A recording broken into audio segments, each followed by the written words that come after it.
First ever factory outlet Mukunda jewellery అన్ని బ్రాంచ్లలో Christmas and new year సందర్భంగా ఎన్నో ఆఫర్లు. త్వరలో జూబ్లీ హిల్స్ బ్రాంచ్ ప్రారంభం.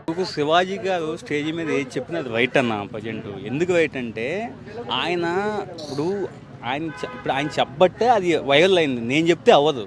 ఎందుకు అవ్వదు? Because of the celebrity. What ever you has to say in the stage, everything reachable to entire world. Who is the seeing that watching that particular item. కానీ ఇక్కడ ఏంటంటే ఆయన ఏం రాంగ్ ఏం చెప్పలేదు. ఇక్కడ ఫస్ట్ ఏం చెప్పిండు, శారీ మీద ఉంటే బాగుంటుంది లేడీస్ అని చెప్పిండు. అది కరెక్టే. అది దాంట్లో ఎవరు మిస్ మ్యాచ్ చేయాల్సిన అవసరం లేదు. కానీ ఇక్కడ ఏ టాపిక్ అయినా నెగిటివ్ పాజిటివ్ రెండు ఉంటాయి కాబట్టి నేనైతే పాజిటివ్గా బిలీవ్ చేశాను అంతవరకు. అంటే ఇప్పుడు నిధి అగర్వాల్ ఏదైతే లులుమార్లో జరిగిన విషయం జరిగినందుకే ఇది మాట్లాడడం జరిగింది ఆయన. సో ఇలాంటివి అంటే ఒక హీరోయిన్ కాదు, చాలామంది హీరోయిన్లు ఇలా డ్రెస్సులు వేసుకోవడం వల్ల ఈ ఇన్సిడెంట్లు జరుగుతున్నాయని చెప్పి చెప్పడం జరుగుతుంది. అది జనరల్ ఇండివిజువల్గా చేయలేమన్నా. ఎందుకంటే ఇప్పుడు వాళ్ళంటే పబ్లిక్ డొమైన్లో ఉండబట్టి మనం అట్లా ఆలోచిస్తున్నాం. కానీ బయట వేసుకున్న వాళ్ళు ఉన్నారు కదా, పర్టికులర్గా ఆన్లైన్ జనరలైజ్ చేయడం కరెక్ట్ కాదు. కానీ ఏంటంటే శివాజీ గారు చెప్పిందంటే శారీ మీద ఉంటే అదే తెలుగు అదే పర్సన్గా బాగుంటారు, పద్ధతిగా ఉంటారని చెప్పారు. అంతేగాని ఆయన వేరే వాళ్ళు వేసుకోవద్దు ఇట్లా వేసుకోండి అని ఆయన అనలా. జస్ట్ అలా ఉంటే బాగుంటారు అన్నారు. అది ఎవరికి ఇండివిజువల్ డెసిషన్ కదా, దాన్ని ఎవడు. దీని మీద ఏంటంటే చాలా మంది ఇప్పుడు ఎవరైతే మహిళా సంఘాలు వీళ్ళంతా ఉన్నారో దీని గురించి బాగా చర్చ జరుగుతుంది అనమాట. అంటే ఆయనని నెగిటివ్ గా చూడడం. సో ఇట్లా ఇప్పుడు కాదన్న ఫండమెంటల్ రైట్స్ కావాలి అనేవి దేంట్లో ఉండాలా? గ్రోయింగ్లో అవ్వాలి, ఎంపవర్మెంట్లో అవ్వాలి తప్ప ఈ డ్రెస్సింగ్లో కాదు కదా. అంటే మాకు ఇష్టం ఉన్నా కూడా మేము వేసుకోకూడదా అంటే సొసైటీలో మాకు లేదా? ఇక్కడ వేసుకోవటం పాయింట్ కాదన్న. ఇక్కడ ఏంటంటే ఇప్పుడు సపోజ్ రీసెంట్గా I observe one thing, some rape కేసులు ఇది జరుగుతుంది. ఎందుకు జరుగుతుంది? Because of the reason dress code ఉంది. Majority I believe strongly. Recently we got the one news in the crime rate also because of the reason watching the dress code level. కానీ ఏంటంటే అది మన ఇండివిజువల్గా తెలుసుకొని మారాలి తప్ప ఎవరో అన్నారని చెప్పేసి వాళ్ళని బ్లేమ్ చేయడం వల్ల మనకేం రాదు. ఎండ్ ఆఫ్ ద డే ఎవరు మనం సెక్యూరిటీకి ఉంటాం మనకి ఇంపార్టెంట్, కానీ ఎవరు చెప్పారని మనం మారం కదా. అదే విషయం ఇక్కడ. ఫైనల్గా ఏం చెప్తారంటే లైక్ ఈ సినారియోని చూసుకుంటే మీరు ఏ విధంగా చెప్తారు? నేను చెప్పేది శివాజీ గారు చెప్పిన 100% కరెక్ట్ అన్న. ఆయన ఏమీ రాంగ్ చెప్పలేదు. ఇలా ఉంటే బాగుంటుందని చెప్పారు. అది ఎవరికో ఇండివిజువల్ డిసిషను, ఓ ఇష్టం వాళ్ళు చేసుకోవాల్సిందే. ఆయన ఏదో తప్పు చెప్పారు ఒప్పు చెప్పారు అనేది ఏ టాపిక్లో అయినా నెగిటివ్ పాజిటివ్ అనేది కామన్ ఇక్కడ. దీన్ని కూడా ఏంటంటే రాజకీయంగా వాడుకుంటున్నారు దీన్ని కూడా. అంటే లైక్ ఎలా అంటే ఇక దానికి మనం ఏం చెప్పలేమన్నా. అవుట్డేటెడ్ అవగాహాలు ఉన్న వాళ్ళని మనం ఏం చెప్పలేము. బికాజ్ అది రాజకీయం ఎట్లా అవుతుంది, ఎలా పాలిటిక్స్ నాకేం అర్థం కాల. ఆయన చెప్పింది డ్రెస్ కోడ్ మీద ఇలా ఉంటే బాగుంటుంది అనడానికి రాజకీయానికి సంబంధం ఏముంది అసలు? దానికి దీనికి లింకప్ చేస్తూ ఉన్నారు. అసలు అది కాదండి, ఎఫెక్ట్ కాదు కదా. నీకు అది రాజకీయం అవుతానికి అది ఏమైనా స్కీమా లేకపోతే ఏమైనా ప్రజలు దాని గురించి కాదు కదా. ఆయనే జనరలైజ్గా చెప్పిండు.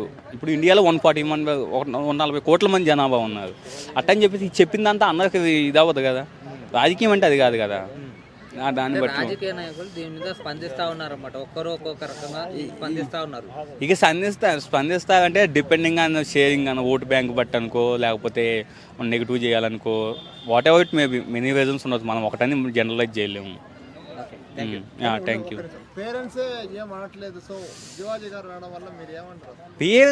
పేరెంట్స్ అన్న శివాజీ గారు అన్న వాళ్ళు అనేది ఏంది, జస్ట్ ఆయన సజెషన్ లాగా చెప్పిండు. అది నీ ఇష్టమై ఫాలో అయితే అప్లికేషన్ ఆయన ఏం ఇప్పుడు ఇక్కడ ఆయన జస్ట్ నువ్వు వేసుకోని పర్టికులర్ జనరలైజ్ చేయలేదు కదా. జస్ట్ సజెషన్ లాగా ఒక మాట చెప్పిండు అక్కడ. అది ఎవరు తీసుకుంటావా లేదని వాళ్ళ ఆలోచన. అది ఇప్పుడు మీరు వచ్చి సపోజ్ చెబుతున్నారు, నేను వెళ్తా రోడ్డు మీద, నాకు నడిచి వెళ్తాను, మీరు బైక్ మీద వెళ్తాను. అట్టని చెప్పి నేను బైక్ లేదని చెప్పి మిమ్మల్ని అనవని కరెక్టా? కాదు కదా. అయితే చేశారు హీరోయిన్లు అందరూ కూడా వస్త్రాలు నిండుగా కప్పుకోవాలి అని చెప్పి, ప్రకృతి లాంటి వాళ్ళు ఎంత కప్పుకుంటే అది గౌరవం అని చెప్పి, అయితే ఆ మాటను వదిలేసి ఆయన మధ్యలో సామాన్లు కనిపించకుండా కప్పుకోండి అన్న మాటను మాత్రం హైలైట్ చేస్తున్నారు చాలా మంది ఫెమినిస్టులు అంతా కూడా. దానిపైన ఏమంటారు? ఈ 2025 జనవరి 1వ తారీఖు నుంచి డిసెంబర్ 30 దాకా ఆడాళ్ళ మీదే పడింది. ఆడాళ్ళు తిరగబడతాము, ఆడాళ్ళు అనేది ఒక మూమెంట్ అనేది ఒక సిచ్యువేషన్ అనేది ఈ ఇయర్ కనపడింది.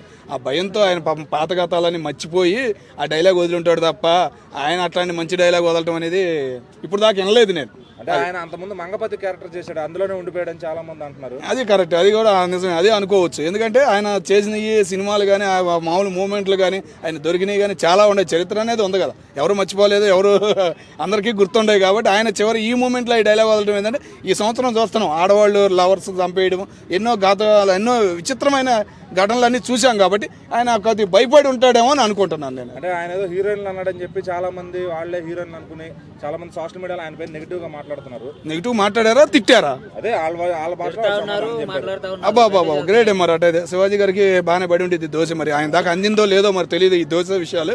జర భద్రం నోరు ఉందని చెప్పేసి మీడియా ముందని చెప్పేసి మాట్లాడకూడదు. గతంలో చాలా జరిగినాయి ఇట్లాంటి ఆయన వల్ల. అంటే ఇప్పుడు ఆయన కప్పుకోమని చెప్పడం కూడా తప్పే అంటారా? కప్పుకోవడం ఇప్పుడున్న సిచ్యువేషన్ ఆడవాళ్ళకి చెప్పే సిచ్యువేషన్ అన్న.